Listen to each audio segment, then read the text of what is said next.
espíritu manipular o poseer a un ser humano vivo? ¿Existen los exorcismos? Esta es una historia real.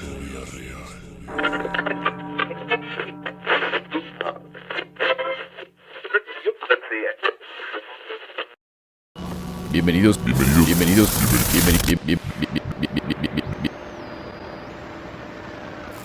a un nuevo episodio de Leyendas Urbanas.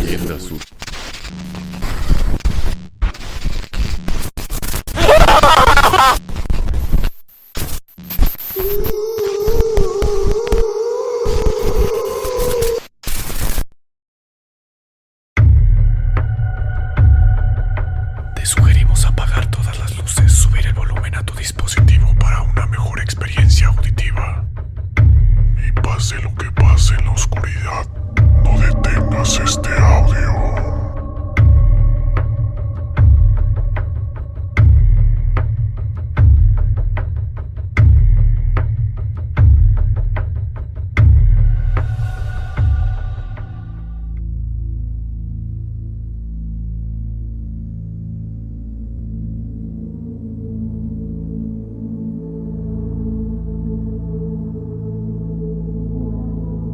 Me tocó vivirla en carne propia, como uno de los principales protagonistas.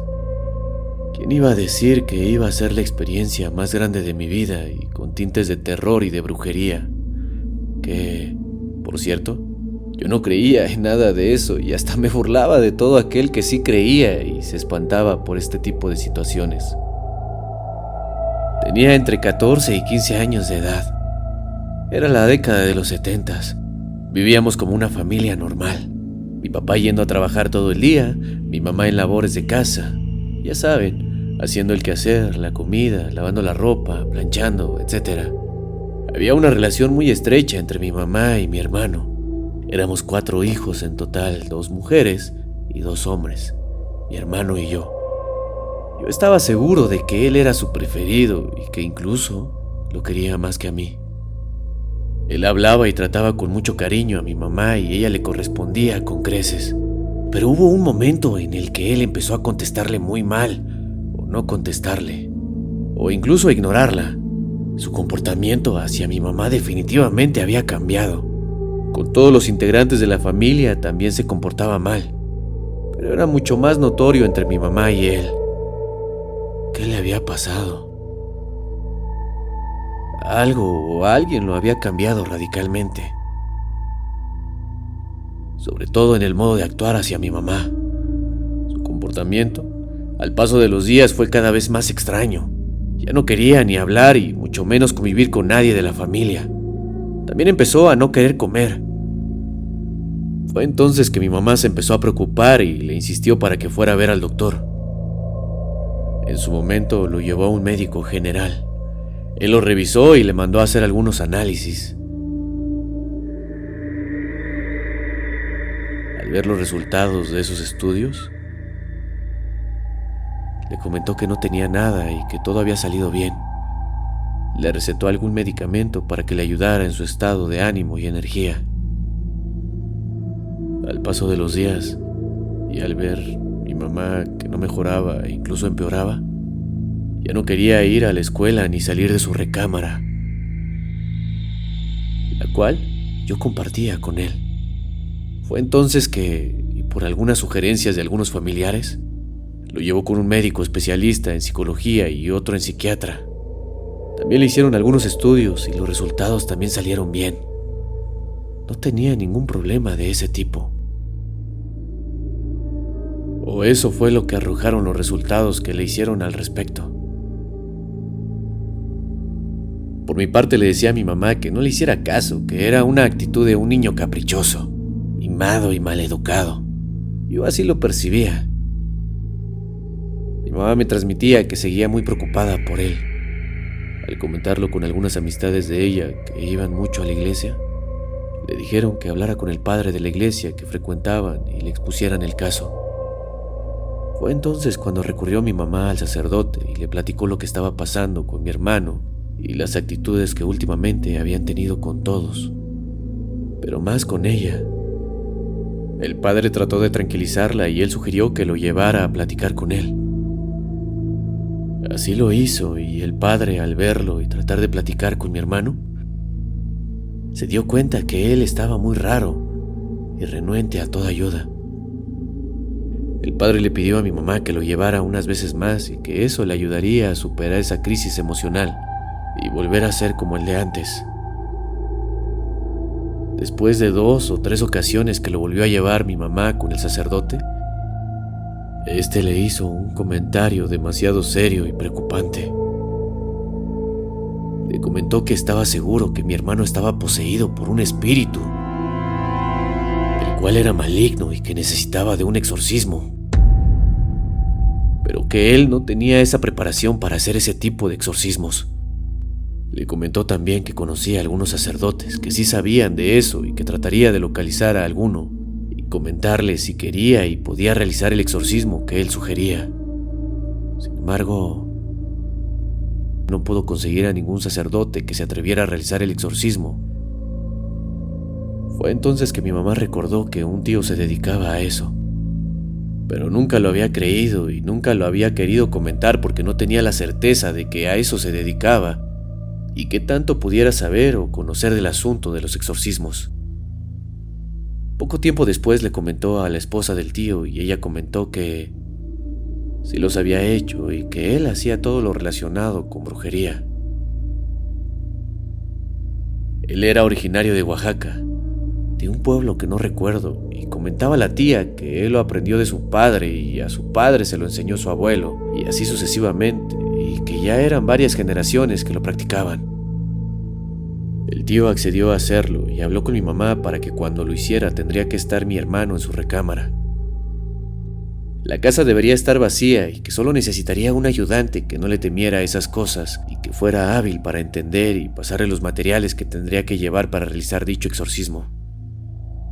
Mi mamá me comentó que si yo podría ser el ayudante del tío para el supuesto exorcismo, a la cual accedí ya que yo no creía en esas cosas y se me hacía que era una forma de comprobar que mi hermano solo estaba fingiendo y que ahí saldría expuesto ante todas las personas que percibían que sí necesitaba un exorcismo, lo cual, según yo, era tratar de llamar la atención de todos y seguir haciendo sus berrinches y haciendo que mi mamá hiciera o le diera todo lo que él quisiera.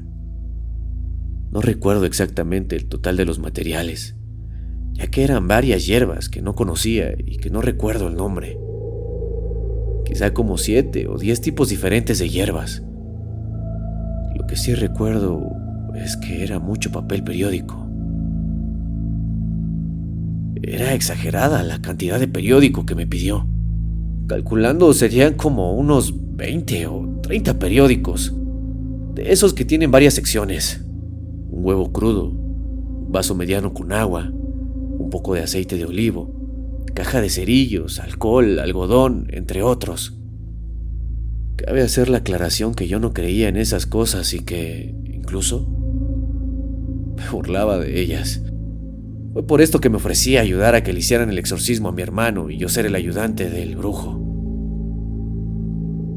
Una vez que ya teníamos todos los materiales, el tío se dispuso a hacerle el exorcismo a mi hermano, quien estaba en su cama sin reaccionar a lo que estaba ocurriendo y sin saber que se le iba a hacer un exorcismo. El brujo me dio unas indicaciones de que en el momento en que necesitara algún material me lo iba a pedir por su nombre o señalándome cuál de ellos quería en ese momento. Fue entonces que comenzó el exorcismo, con una hierba, y poco a poco fue pidiéndome algunas otras para completar un manojo de ellas, sacudiéndolas por todo el cuerpo de mi hermano, y de repente me solicitaba un cerillo para prender algunas de estas, sobre todo las secas. Al ser prendidas expedían un olor relativamente fuerte, pero no desagradable. Mientras le pasaba el manojo de hierbas a mi hermano en todo su cuerpo, decía unas palabras que yo no entendía. Supuse que era un dialecto. Percibí que él lo hacía con la intención de invocar a alguno o a algunos espíritus que le ayudaran a hacer el exorcismo.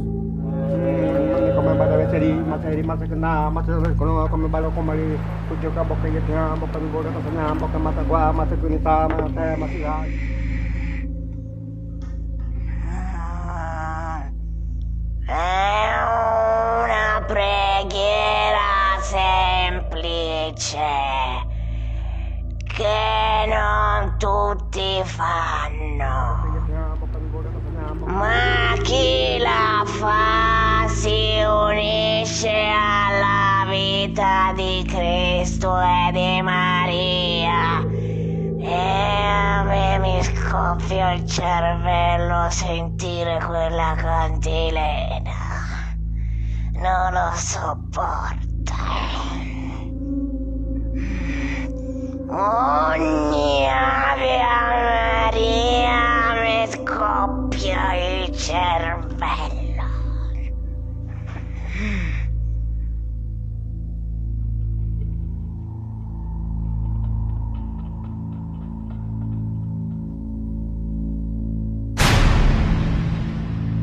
Luego me pidió que le pasara un vaso de vidrio con 3/4 de agua purificada. Lo tomó con una mano mientras con la otra exprimía el algodón en el agua. Fue entonces que se sobresaltó y comentó que estaba más complicado y difícil de lo que él hubiera imaginado, ya que se había dibujado un caballo relinchando en el agua con las gotas de aceite y alcohol que había exprimido en el vaso con agua. De verdad él estaba preocupado y, sin exagerar, hasta espantado.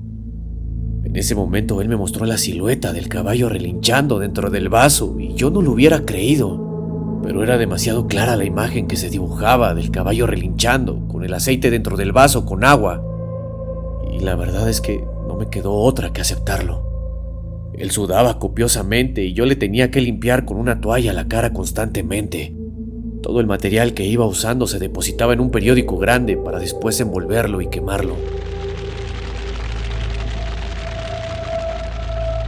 Después de todo esto, fue cuando tomó el huevo y lo fue pasando en todo el cuerpo de mi hermano, repitiendo palabras sin sentido, como en un dialecto y con actitud de invocación de espíritus. Eso fue lo que percibí. En el momento que dejó de pasarlo por todo el cuerpo de mi hermano, lo cual hizo a toda prisa, me pidió que le pasara hojas sueltas del periódico, una por una. Él tomaba cada hoja para envolver rápidamente el huevo con ellas. Me seguía pidiendo hojas y yo pensaba que ya eran muchas como para tapar el huevo. Sin embargo, él me seguía pidiendo hojas y yo se las seguía pasando. Sin mentirles, quedó el huevo en una forma cilíndrica, más o menos de unos 40 o 50 centímetros de largo, como por unos 20 o centímetros de ancho. Ya para terminar la sesión de exorcismo, cosió con hilo rojo en cada una de las esquinas del colchón de la cama de mi hermano con un crucifijo. Posteriormente me pidió que subiéramos a la azotea del edificio en el que vivíamos con el huevo envuelto, transportándolo con mucho cuidado, como si fuera algo de cristal. Una vez que estábamos en la azotea, depositó el paquete en el suelo y me pidió que le consiguiera algo muy pesado, como una piedra de regular tamaño o algo así. No recuerdo si fue parte de los materiales que me solicitó con anticipación o a esa hora me puse a buscar la piedra. Encontré un pedazo muy grande de cemento que parecía una piedra. Era algo así como una parte de aplanado o de pared que se había caído. Él la aceptó por su tamaño y peso para lo que tenía pensado hacer con ella. En cuanto se la di, él se acercó al huevo y levantando las manos con ella me di cuenta que pensaba arrojarla sobre el paquete en que se había convertido el huevo. Me ordenó que me separara de él como 3 o 5 metros. Lo hice y él arrojó, tomando una distancia de 1 metro más o menos, la roca sobre el paquete. En cuanto cayó la piedra sobre dicho paquete se escuchó una explosión muy grande. La comparé con las palomas que se usaban en algún festejo patrio. Yo estaba sin poder creer lo que había visto y oído durante todo el proceso de exorcismo. Para terminar, me volvió a pedir la caja de cerillos y le prendió fuego al paquete donde estaba el huevo y el cual había explotado, y todos los desechos de plantas, algodón, etc., que se había usado durante todo el proceso con el fin de eliminar todo lo que le había extraído de su cuerpo y que no quedara ninguna evidencia de todo lo utilizado. Jamás pensé en vivir una experiencia de ese tipo, y con todo y que yo no creía en esas cosas, a partir de esa experiencia ya no me burlo y solo respeto. Al día siguiente o 2 días después, no lo recuerdo, me pasó la experiencia más traumática de mi vida. Dormía normalmente cuando una pesadilla me despertó. Quise moverme y acomodarme sobre mi cama, pero para mi sorpresa no me podía mover ni hablar. Solamente podía mover mis ojos de un lado a otro y abrirlos o cerrarlos. Sentí mucho miedo y me latía el corazón muy fuerte. Llegué a pensar en que me iba a dar un infarto, pero eso no fue lo peor. Cuando trataba de hablar o hacer un ruido para atraer la atención de mi hermano que dormía a mi lado en otra cama, solo pude mover los ojos hacia su lado y lo que vi fue increíble. Mi hermano, estaba levitando sobre su cama y solo podía ver cómo la colcha y el cobertor y sus sábanas colgaban de una altura como de 1 metro sobre su cama. Ya era el colmo y sentía que mi corazón se me salía del pecho o se paraba. Cerré con mucha fuerza los ojos y me puse a rezar y a pedirle a Dios que me ayudara y me protegiera. No supe cuánto tiempo pasó, pero poco a poco me fui tranquilizando.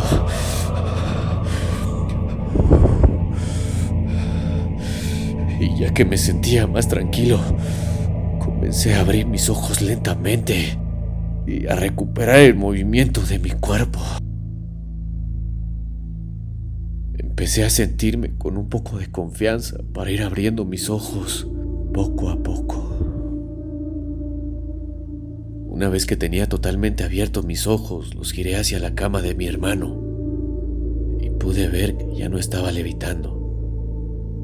Me sentí todavía un poco más tranquilo y me dediqué a pensar que todo había sido una pesadilla y que había sido producto de mi imaginación. Dichas pesadillas se repitieron constantemente y durante mucho tiempo después de eso, y de verdad que eran muy extrañas. Todas ellas de terror. Fue un tiempo muy difícil para mí. Al otro día, por la mañana, decidí no contárselo a nadie, porque estaba convencido de que nadie me iba a creer.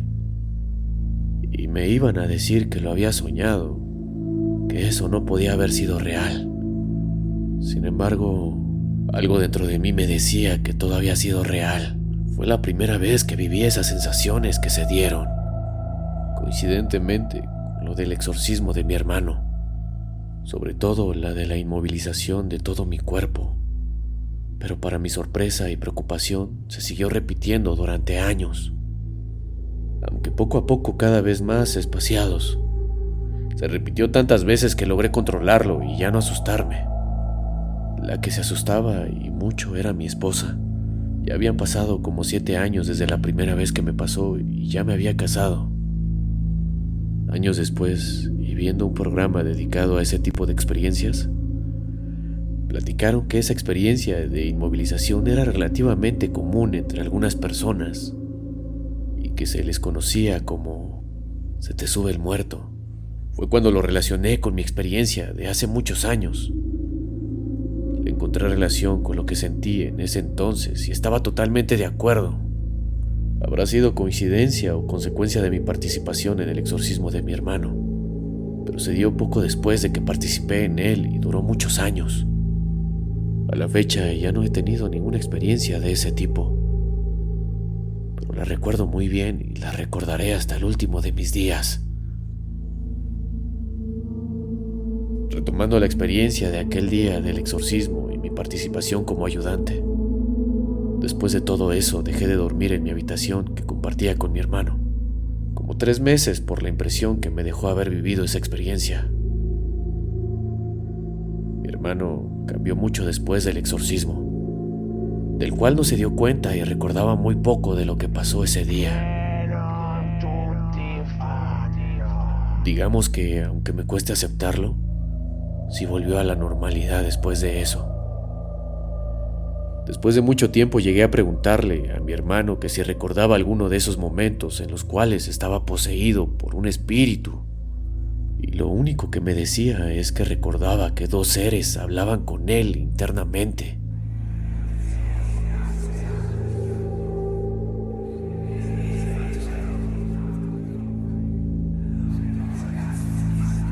Y que uno era bueno, llamado Cero Verde, Cero Verde.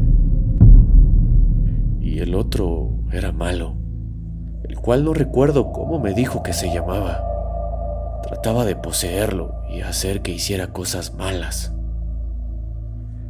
Los sacerdotes y el tío brujo decían que le pasó eso a mi hermano porque era una de las personas que son consideradas como mediums, que tienen la facilidad de comunicarse con espíritus de personas ya fallecidas, y que seguramente era porque lo había heredado de algún familiar directo.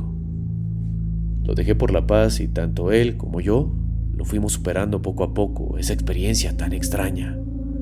Después de muchos años salió a la plática con unos primos que los mediums sí existen y que si no sabían que mi abuela ya fallecida era una de ellas, lo cual yo no sabía. Pero recordé la experiencia del exorcismo de mi hermano. Ellos no supieron nunca de la experiencia en cuestión y nunca me atreví a platicarlo con nadie. Esto ya lo comento y lo transmito debido a que ya murieron casi todos los protagonistas de esta historia. Y la verdad se me hace interesante compartirla con ustedes, porque además de haber sido la experiencia más grande de mi vida, sigo y seguiré con la duda de... ¿puede un espíritu manipular o poseer a un ser vivo? ¿Existen los exorcismos? Esta es una historia real.